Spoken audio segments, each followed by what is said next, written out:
बॉलीवुड की एक ऐसी प्रेम कहानी जो हमेशा अधूरी रही लेकिन अनकही नहीं, हमेशा दबी जुबान में ही सही इसका जिक्र होता रहा और शायद तब तक होता रहेगा जब तक हिंदी सिनेमा जिंदा है। हम बात कर रहे हैं अमिताभ बच्चन और रेखा की प्रेम कहानी की। रेखा अमिताभ बच्चन से बेइंतहा मोहब्बत करती थीं। वहीं कहा जाता है कि बिग बी भी रेखा के प्यार में डूबे हुए थे। हालांकि अमिताभ की शादी जया बच्चन से हुई और फिर धीरे धीरे रेखा अमिताभ की जिंदगी से दूर हो गईं। हालांकि जया बच्चन के दिल में हमेशा इस बात का डर था कि कहीं रेखा उनका पति न चुरा लें। तभी तो जब जया ने पहली बार रेखा की मांग में सिंदूर देखा तो अपने आंसुओं को रोक नहीं सकीं।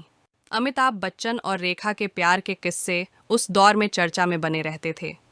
लेकिन एक बार जब जया बच्चन ने रेखा को अपने घर बुलाकर समझाया और अपने पति से दूर रहने की सलाह दी, तो फिर दोनों के रास्ते अलग अलग हो गए।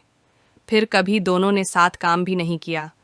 लेकिन कपूर खानदान की एक शादी में जब रेखा और जया आमने सामने आईं, तो जया के होश ही उड़ गए। आरशी कपूर और नीतू सिंह की शादी में अमिताभ बच्चन और जया बच्चन के साथ ही बॉलीवुड के दूसरे सितारे भी पहुंचे थे। रेखा भी इस शादी में पहुंची थीं। खूबसूरत सी साड़ी में सजी रेखा ने अपनी मांग में सिंदूर भरा हुआ था। रेखा की मांग में सिंदूर देख जया बच्चन दंग रह गईं और खुद को रोक नहीं पाईं। जया बच्चन फूट फूट कर रोने लग गईं। उन्हें इस बात का डर था कि कहीं रेखा ने छिपकर अमिताभ से शादी तो नहीं कर ली। हालांकि बाद में रेखा ने खुद इस बात का खुलासा किया कि वह फिल्म की शूटिंग से सीधे शादी में आ गईं, इसलिए मेकअप उतारने का उन्हें समय नहीं मिला।